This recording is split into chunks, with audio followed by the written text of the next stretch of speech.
Yo, what is up guys? It is your boy Antoine Jameson. I'm coming at you with another NBA uniform history video. This is of the Toronto Raptors. Now, I kind of want to give a little bit of history about the Toronto Raptors because I really think it's interesting.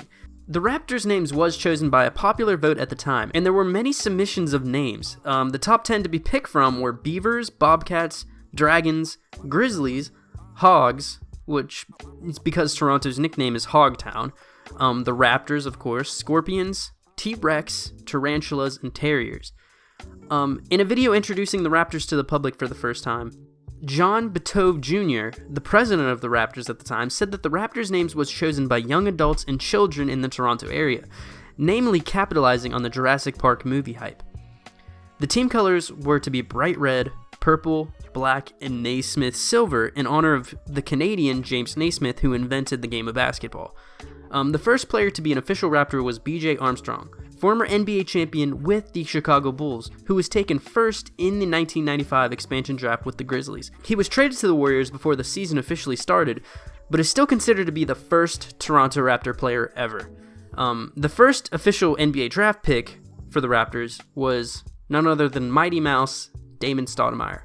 Now onto the jerseys. In 1995, the first jerseys in Raptors history were the Dino jerseys. These jerseys are widely idolized today, so you've probably heard of them, but I cannot find any articles talking about who designed these jerseys, so if you know any information on that, please leave a comment down below and I'll be sure to add it into the description of this video. The home jersey was white with black and silver pinstripes, and the away jersey was purple with black and silver pinstripes.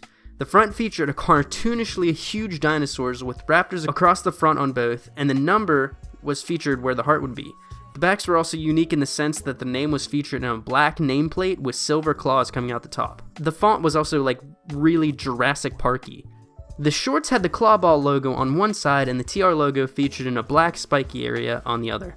Although these jerseys are widely considered one of the best jerseys in NBA history today, they weren't always like that. In an article on Deadspin by Ball and Roll, a former Raps employee recalls a ceremony held before a game against the Knicks. Charles Oakley couldn't stop himself from barking profanities at the Raptors players across the floor. Those jerseys come with blank stains on them because they're the blankest blankin' things I've ever seen.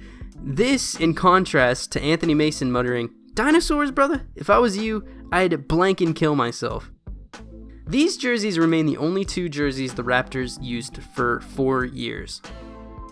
In 1999, a new version of the Raptors jerseys were introduced, and this was a more modernized take on the Toronto Raptors.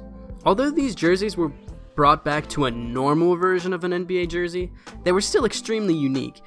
The away jerseys were purple on the front and black on the back. No other team in history, to my knowledge, did this. And the only other time it happened was when the Hornets had the Mardi Gras jerseys in 2010. The front on the away jerseys had Toronto on the front with black siding, silver chevrons, and the claw ball logo on each side. The home jerseys were a little bit more normal with white all over, and had Raptors on the front with purple siding, silver chevrons, and the claw ball logo on the shorts. In 2003, there were two new jerseys introduced. The Raptors changed the front of the away jerseys to feature Raptors instead of Toronto, and a red alternate jersey was brought into the rotation.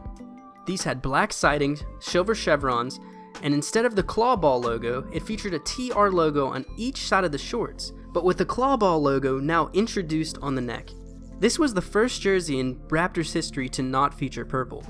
In 2006, the purple in the jerseys were eliminated, as the red alternates from 2003 to 2006 actually outsold the home and away jerseys. The team stated that this was to really portray themselves as Canada's team. The home jerseys were white with Raptors on the front and red siding, silver chevrons, and the claw ball logo on the back of the neck and shorts. The away jerseys were the same as the red alternates from years past, but changed the TR logo back to the claw ball logo on the shorts. In 2007, there were two variations of this jersey used in preseason games. One of them was against the Boston Celtics in Italy, featuring the white version of this jersey changed to have white siding and green and red chevrons for that Italian flair. Also, the claw ball logo was removed off the neck and whited out on the shorts. The other jersey was used during the NBA Europe Tour when they played Real Madrid. This jersey was the same as the red aways, but instead of the black siding, it was yellow with red chevrons. These were actually the only 2 jerseys in Raptor history where the chevrons weren't silver. Also, in 2007, a very popular St. Patrick's Day jersey was introduced, the same as the Retaways, but now featured green instead of red in pretty much everywhere. These were used until 2012 when the NBA stopped having St. Patty's Day jerseys. A big mistake in my opinion. In 2008, a black version of this jersey was introduced as an alternate. This jersey was the same template, but had Toronto on the front, red siding, silver chevrons, and the claw ball logo on the shorts. The claw ball on the back of the net was actually replaced with the Canadian maple leaf, the first Raptors jersey to use anything actually Canadian other than the colors. In the 2009-2010 season, a white Huskies jersey was featured as a throwback in select games. These were all white with blue Huskies written on the front. This was a callback to the Toronto Huskies of the Basketball Association of America during the 1946-47 season. They were disbanded in 1947, but was the only time a professional basketball team was in Toronto until the Raptors. In 2012, a camo version of this jersey was announced, having a digital camo version of the Woodland Camo, shout out to MW2 one time, that honored the Canadian military. These were worn around March 11th every year until 2014. And in 2014, this jersey was actually changed. This now featured sleeves and was considered the Raptors' pride uniforms. This now featured the Canadian flag underneath the number, but were actually worn for the US Veterans Day on November 11th. These were only worn for one season. In 2014-2015, the original purple Dino jerseys were actually brought back as throwbacks during the season. These were the exact same, but featured an XX patch on the front right, signifying the Raptors' 20th season in the league. The next set of jerseys were actually introduced in 2015. These were designed by Drake, the rapper. There were 4 different jerseys introduced at one time, which has never happened before. The white homes, the Retaways, and the 2 different black alternate jerseys. All jerseys featured Raptors on the front, with the whites having red siding, red having black siding, and the black having red siding. The 4th jersey, known as the Drake unis, have gold in place of red on the black jerseys. I actually really like these sets, and I think they are a lot better than the 2006 red jerseys, but I still think they should bring back purple. In 2015-2016, these jerseys featured an NBA All-Star patch, but was removed the following season. In 2016, a Chinese alternate version of this jersey was introduced, known as the Dragon jerseys, as Raptors translate to dragons in Chinese. The funny thing about these jerseys is that another name for dragon in China is Drake, who actually designed these jerseys as well.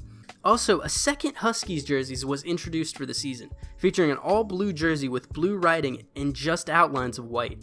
The front of the jerseys featured the word Toronto.